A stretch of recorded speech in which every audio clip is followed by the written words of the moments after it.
Is this thing on? Is it going? Hello? What? What? Oh. I've been asked to tell you a little about my life. Oh, the little light's on. Is that on?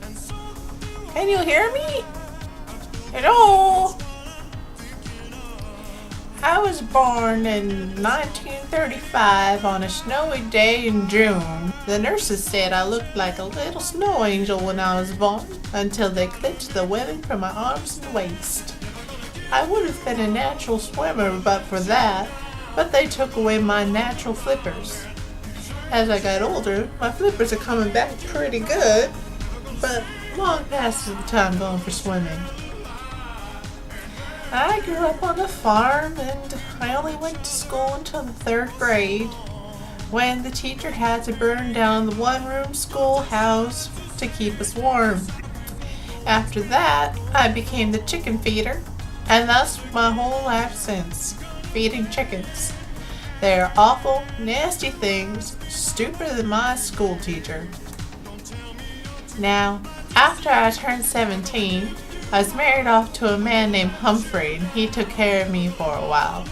I had our first baby 2 months after we met, and we named him Jane. A few weeks later we had Jane. I had another baby named Leroy.